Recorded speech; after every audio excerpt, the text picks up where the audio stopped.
ನಾನು ನನ್ನ ಲೈಫ್ ಒಳಗಡೆ ಒಂದು ಫ್ಯಾನ್ ತೊಗೊಂಡಾಗ ಥ್ರಿಲ್ ಅನುಭವಿಸಿದ್ದೀನಿ, ಒಂದು ಇದು ತೊಗೊಂಡಾಗ ಥ್ರಿಲ್ ಅನುಭವಿಸಿ. ಆ ಥ್ರಿಲ್ಲೆಲ್ಲ ನಿಮ್ಮ ಜೀವನದಲ್ಲಿ ನಿನಗೆ ಕಳಿಯೋಕ್ಕೆ ಇಷ್ಟ ಇಲ್ಲ, ಯು ಶುಡ್ ಎಂಜಾಯ್ ಇಟ್. ಅದಕ್ಕೆ ನಮ್ಮಪ್ಪ ಬ್ಯಾಲೆನ್ಸ್ ಇಟ್ಟರು ಅಂತ ಹೇಳಿದೆ.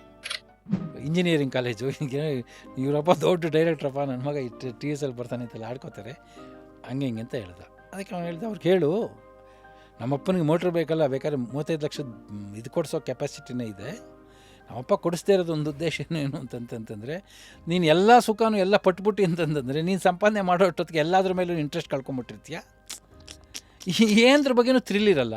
ನಾನು ನನ್ನ ಲೈಫ್ ಒಳಗಡೆ ಒಂದು ಫ್ಯಾನ್ ತೊಗೊಂಡಾಗ ಥ್ರಿಲ್ ಅನುಭವಿಸಿದ್ದೀನಿ, ಒಂದು ಇದು ತೊಗೊಂಡಾಗ ಥ್ರಿಲ್ ಅನುಭವಿಸಿ. ಆ ಥ್ರಿಲ್ಲೆಲ್ಲ ನಿಮ್ಮ ಜೀವನದಲ್ಲಿ ನಿನಗೆ ಕಳಿಯೋಕ್ಕೆ ಇಷ್ಟ ಇಲ್ಲ, ಯು ಶುಡ್ ಎಂಜಾಯ್ ಇಟ್. ಆ ಥ್ರಿಲ್ ನೀವೇ ಅನುಭವಿಸ್ಬೇಕು. ಅದಕ್ಕೋಸ್ಕರ ಬ್ಯಾಲೆನ್ಸ್ ಇಟ್ಟಿದ್ದೀನಿ, ಅದಕ್ಕೆ ನಮ್ಮಪ್ಪ ಬ್ಯಾಲೆನ್ಸ್ ಇಟ್ಟರು ಅಂತ ಹೇಳಿದೆ. ಬಟ್ ಅವ್ನಿಗೆ ಯಾವತ್ತು ರಿಲೀಸ್ ಆಯಿತೋ ಹೇಳ್ದೆ, ಸುಮ್ಮನೆ ಅದ. ಬಟ್ ಫಸ್ಟ್ ಸಂಪಾದನೆ ಮಾಡಿದ್ಮೇಲೆ ಅವ್ನಿಗೆ ತುಂಬ ಇಷ್ಟಪಟ್ಟಿದ್ದು ಪಲ್ಸರ್ ತೊಗೊಂಡ. ಅವತ್ತು ಹೇಳ್ದ, ಏನು ಆನಂದ ಆಗ್ತಾಯಿದೆ ನನಗೆ, I can't control my emotion. ನನಗೆ ಒಂದು ತಿಂಗಳಲ್ಲಿ ತೊಗೊಂಬಿಟ್ಟೆ. ನಾನು ನಿನ್ನಲ್ಲಿ ಆ ಕೊರತೆ ಉಂಟು ಮಾಡಿದ್ರಿಂದ ಇವತ್ತು ನೀನು ಅದನ್ನು ಫೀಲ್ ಮಾಡ್ತಾಯಿದ್ದೆ. ನಿನ್ಗೆ ಅವತ್ತು ಕೊಡಿಸ್ಬಿಟ್ಟಿದ್ದರೆ ನಿನ್ನ ಮೊದಲನೇ ತಿಂಗಳು ಸಂಬಳಕ್ಕೂ ಏನಕ್ಕೂ ಪ್ರಯೋಜನಕ್ಕೆ ಬರ್ತಿರ್ಲಿಲ್ಲ, ಯಾವುದಕ್ಕೂ ಬರ್ತಾಯಿರಲಿಲ್ಲ. ಫುಲ್ ವಿಡಿಯೋನ ನೋಡಿ ಆನ್ ರ್ಯಾಪಿಡ್ ರಾಶ್ಮೀಸ್ ಯೂಟ್ಯೂಬ್ ಚಾನಲ್.